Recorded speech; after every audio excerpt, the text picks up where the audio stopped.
One game is in the books after a Lions win over the Chiefs, with many more to come this Sunday. Hey everyone, and welcome into the first NFL breakdown of the season. Rob Wong, joined alongside by Postmedia sports betting columnist Brennan and Toronto Sun NFL writer Dan Bilicki. Time to get their picks for three must-see games in week number one. And Don, let's start on Monday nights when the new-look Jets host the Bills as 2.5-point underdogs. Which way are you leaning in this AFC East matchup? Well, first, I'd like to congratulate Dan on getting last night's game right. I didn't know the Chiefs would be playing, their receivers would be playing with oven mitts. But anyways, moving forward, everybody's talking about the Jets and Aaron Rodgers, and this is going to be an exciting season in New York. But they're forgetting, I seem to think, about the Bills. The Bills are still the champs in the AFC. In that division, they're the team to beat. Josh Allen has something to prove. They have a lot to do still, and the Jets need some time to gel. I think it's going to be a while. The teams split their season series last year with the Jets winning 2017 in New York. They covered both times as double-digit dogs. So, I mean, I can see why you'd think they'd have a good chance of covering again this week. But I think the Bills have a lot to prove, and I think the Bills want to drop this as a reminder who's the boss in the AFC East. Yeah, I agree with Don on this. I'm not sure how well the Jets are going to be able to block for Rodgers. And this is a quarterback that needs time to actually do his work. He just came over this offseason. We're not sure how this is going to work yet.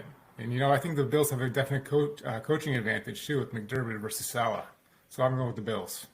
Meanwhile, Dan, it's East Coast meets West Coast when the Dolphins head to LA to take on the Chargers. Miami, a 3-point road dog. Can they pull off the upset? These two teams are absolutely stacked. And the Chargers, they're pretty healthy, and that's what I'm looking at coming into this game. Terran Armstead is missing practice for the Dolphins, so I'm not sure how well they're going to protect Tua. Nick Bosa just got a big contract for the Niners, but his brother Joey, he's pretty great too. And with this Chargers team at full strength, I'm going to back them. I think that people are maybe underestimating the Chargers a little bit. Now, I know this is going to be a really exciting, high-powered matchup, and both teams, like Dan says, are stacked offensively. It's not often that the Chargers get Keenan Allen and Mike Williams on the field at the same time. And, I like the Dolphins' chances a lot better if they had Jalen Ramsey, who they acquired in the offseason, but he suffered a training camp injury. There's a lot to like about the Chargers' Justin Herbert. And Tua didn't have a great time in LA against the Chargers last year in a 23-17 loss. He completed just 10 of 28 passes. Joey Bosa wasn't in that game. With Joey Bosa and Khalil Mack providing the pressure, I really like the Chargers in this one as well. And finally, Don, it's always a fun matchup in the Battle of Ohio. The Browns hosting the Bengals. Cleveland, a 2.5-point home dog. Who do you like in this one?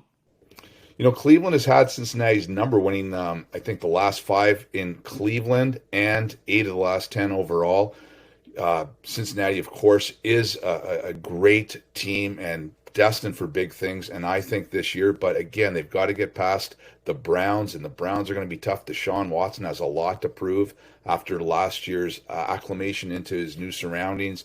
Didn't look very good, to be frank, and hasn't looked very good in the preseason. But I think that, with Nick Chubb, who had a lot of success last year against the Bengals in a Halloween Day victory, I think that he's going to dominate again. Myles Garrett's going to give them a lot of trouble, the Bengals a lot of trouble. And I'm going to lean towards Cleveland in the upset on this one as a home dog. Yeah, I think we got a clean sweep here, Don, because I was looking back to last year when Joe Burrow had that emergency appendectomy, missed the entire preseason, and looked super rusty early on. He threw 4 picks in week 1 against Pittsburgh. And again, this year, he suffered that calf strain, missed all the preseason. He's just not going to be sharp. He got that big deal yesterday, but who knows what's going to come on week 1. I'm going to go with the Browns too. Well, it should be a great first Sunday in the NFL. What's making your betting card this week? Leave your picks in the comments section below. To find all of Don and Dan's NFL picks, head over to the Toronto Sun.